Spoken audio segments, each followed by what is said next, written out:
NOSA community, good afternoon. I am back. It has been a whirlwind of activity over the last couple of months. I'm excited to say, and I'll talk more about this in a different video, that NOSACON 2022, the first annual NOSACON Nurse Owned Staffing Agency Conference in Atlanta, Georgia, at the Georgia Tech Hotel and Conference Center, was a success.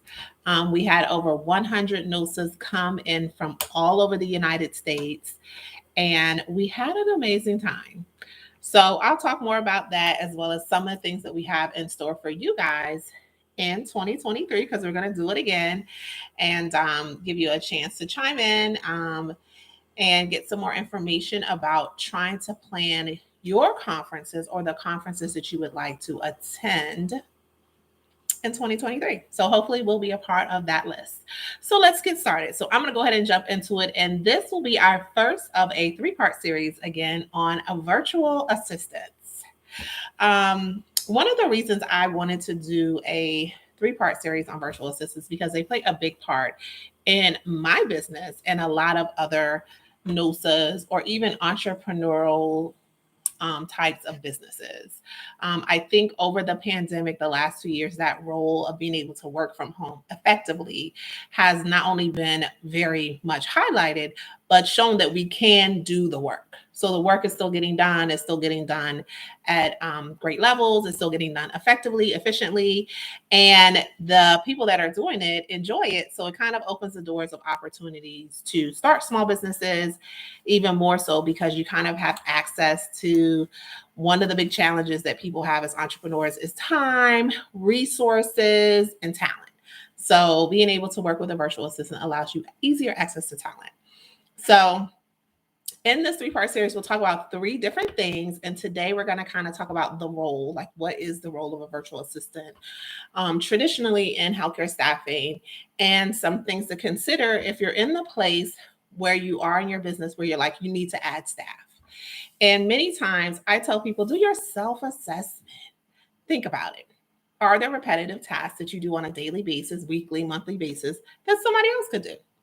And if there are, if it's of substantial amount, or if you take out the time to kind of say, hey, it takes me this many hours to do this and that, it takes me this many days to do this and that, then you kind of started the roadmap to actually begin the process of hiring a virtual assistant. And I say that to say this, you shouldn't just kind of decide and go out there and do it. You want to do a little bit of pre-work, which to me looks like, do you need it? Can you afford it? And how they will fit into your organization. And that will be kind of the focus of this talk today, is kind of how virtual assistants work, what types of work they traditionally do, what types of work they do in a healthcare staffing setting, and how to begin the process of preparing yourself as an agency owner to bring on board that individual. So first, let's touch a little bit on how they work. So VAs work no different than anyone else in your organization, with the exception that they work virtually. In my opinion, the roles that can be done virtually or the types of work that can be done virtually does have some limitation, but it's very small. So I kind of feel like a lot of jobs in healthcare staffing can be done virtually. Recruiting, being one, your social media manager or marketing type can be done virtually. Typically accounting, which is something that's been done virtually for so many years. Calendar management, CRM, reaching out to clients, that type of work can be done virtually, as well as kind of maintaining the operations of the business. So those types of roles where you're talking about your top management people, sometimes that can be a little bit tricky in doing that type of role virtually. And very few businesses, in my experience, have that role as a virtual job opportunity for clients, where you're the CFO, CEO, or chief operation manager or something of that type virtually. So it's not to say that you're actually doing it in person, but you're probably working more close in proximity, same time zone type of team. But don't get me wrong, I've seen it done in spaces where it's happening, where people are in different time zones or in different locations. But I think, in my opinion, that can be a little bit challenging at your top tier management roles. So to kind of break it down, most of the roles that can be done virtually by virtual assistants are your administrative tasks. Those are the things that you do repetitively, consistently. It's something that you can train someone else to do virtually. It's something that contributes to the organization, but may not be like a key role or position. So, like I mentioned, the examples I gave earlier, which is social media, recruiting, marketing, sometimes accounting, many times. And then, of course, supporting the CEO, CFO, COO types, I think can be done virtually as well. So, a little bit about virtual assistants. I Googled it, didn't really come up with a clear answer. So I think it kind of means whatever you want it to mean. But essentially, it means that that person is not working in the same office space, if you have office space, and or the same state. So in my experiences, not only did the person not work in the same office space, they didn't work in the same state. Many times they may not even work in the same country. So some things I tell people to consider with all of those differences is how much time do you have to train? So I do, and this is based on my experience, have a preference for VAs on my same time zone. I think that alleviates a lot of missing and mixing up of schedules, missed work opportunity, as well as opportunities for them to attend meetings and then for us to connect. So that is one of my big requirements. Next, after kind of determining, hey, I might be in this space, you want to kind of look at what that person is going to be doing. So I mentioned a couple of different types of roles that they can play in. So in those roles, you want to take out the time to develop a job description. So if you're trying to do a social media manager, you want to develop a job description that includes kind of the task that they'll be doing, along with a piece that'll be kind of for you or something that you share with them verbally, the metrics. So, kind of how do you evaluate what's a successful VA social media manager looks like?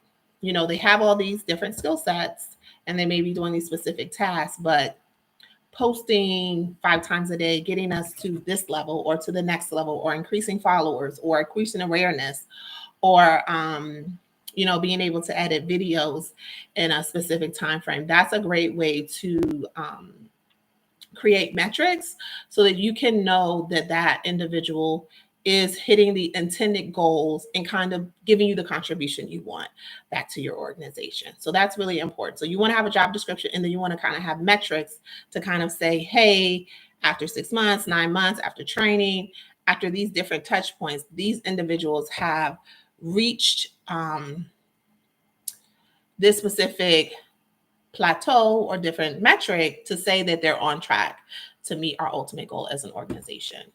The other thing is cost. So everything in business involves cost. I tell people, in addition to considering cost, you want to always think about, is there areas where you can barter with businesses, like business to business situations. And I think the virtual assistant world allows for that, in that many times VAs could be like high school or college graduates that are looking to get business experience, who want to get, maybe more experience with editing or marketing or social media, who want to build up their resume. So that's a bartering opportunity where they want to work with someone.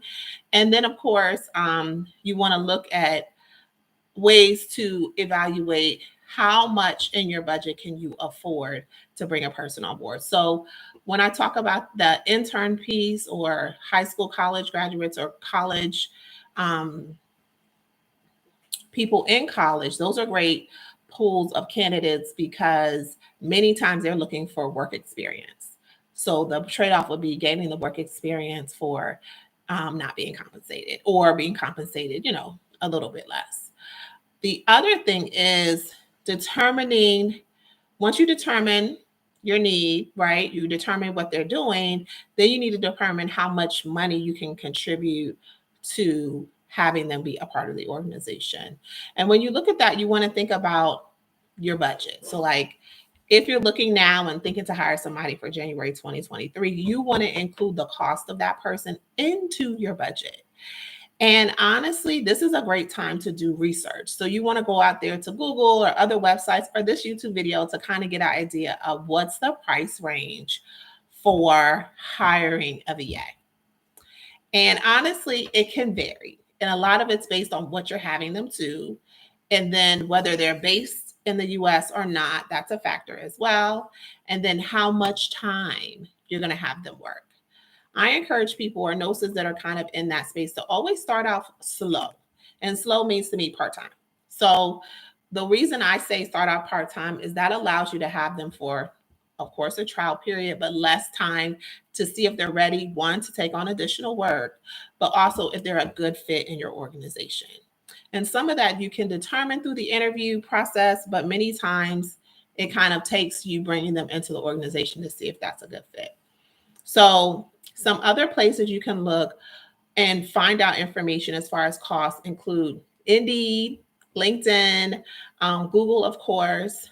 There's a lot of opportunities to find out costs through referrals. So if you talk to myself or other nurses that have used them, that's always a way. Facebook and social media, people are pretty transparent as far as like the cost for that types of services.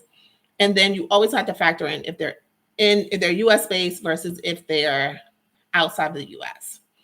And something that I think people should consider too is to see if they're maybe over budget. So, like for instance, if you wanted a VA for 20 hours and they were 10 hours, 10 hours a week, and that's about $800 a month, and your business couldn't afford it yet, you may want to look into working with companies that offer VA type services on a project basis. So I will say most companies do it on an hourly basis. Some require that you sign a contract or an agreement for a period of time. Some, and most in my experience, have been month to month. But if that's not in your budget, you can always see if they'll allow you to work with someone on a project basis, which might be a way to cut your cost. Or you may think about even sharing a virtual assistant. If you were to do the 20 hours and maybe didn't have 20 hours of work with another NOSA, and that's also another way to kind of cut your costs.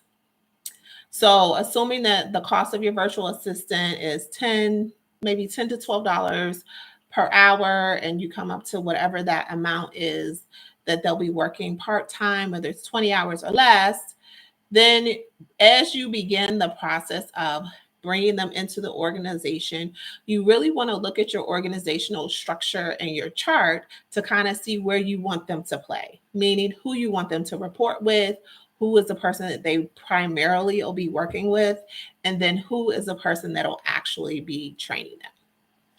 So just to kind of wrap it up for everybody, like I said, this will be a 3-part series. This is the first part where we're kind of talking about getting and obtaining a virtual assistant, some things you want to take into consideration. We initially talked about kind of defining and determining, do you need a virtual assistant? And a great way to do that is kind of writing down the tasks that you do, especially the repetitive tasks.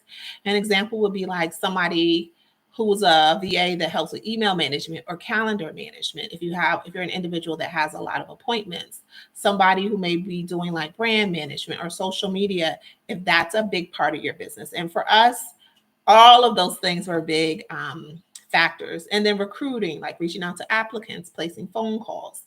So those are all some traditional roles that virtual assistants play in healthcare staffing agencies, in addition to supporting any upper management positions, accounting, and any sort of miscellaneous roles you may have for your business.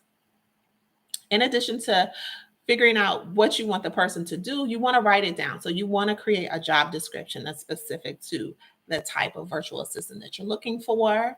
You want to then also do a little bit of research and kind of determine what that role or what that price range may look like. Like I said, I encourage people to start part-time. I think part-time gives you the best flexibility and always allows the person to kind of easily incorporate into your business. From there, you want to do your research about the cost. So you want to know, how much is it going to cost me as a NOSA to bring on board a VA? And a couple of ways you can investigate the cost looks like Indeed, LinkedIn, Google, as well as your Facebook, social medias, as many businesses and individuals are very transparent about what those costs look like. It can look like $10 to $12 overseas. It can look like $20 to $25 within the US, and then kind of determine, does that fit within your budget? when you're thinking about your budget, I know that we're small business owners, so I would never tell you to spend more than you can afford. But some ways that you can do cost savings could include sharing a virtual assistant with another NOSA. So kind of sharing that 20-hour part-time role they have. You can also look into college or high school students to operate as a virtual assistant who are looking to build up their resume and work history as a kind of a barter and exchange. And then finally, you can look into possibly working with a company that has virtual assistants that work on project basis. So they'll work a specific project and you determine what that is and for a period of time. One of the big projects I tell people to think about having a VA be a part of is like your social media. That's something that you can plan out. It can be posted months and months ahead of time. It takes a lot of time to complete. And it's something that if you were to do like a project-based VA, they can do independently with little to no oversight from you as a NOSA. So you can kind of direct them. They can check your website. You can kind of tell them the types of social media posts you want to do, and they can work more independently on those types of projects. And then finally, once you've determined that, talk to other referrals. So talk to people who have worked with their business, talk to people who have done business with them, ask the client or ask the business, the VA business, if they can refer you to clients to talk to, because this is an investment. So you want to make sure that you're getting a return on your investment and that this VA from wherever company that they're coming from is a good fit for you. So this is our first part series on virtual assistants. I look forward to seeing you guys on next Monday, where we go into our second part of how to hire a virtual assistant, how to bring them into your organization, and make sure that they are a return on your investment. Thank you as always. And don't forget to like this video and follow us here on YouTube.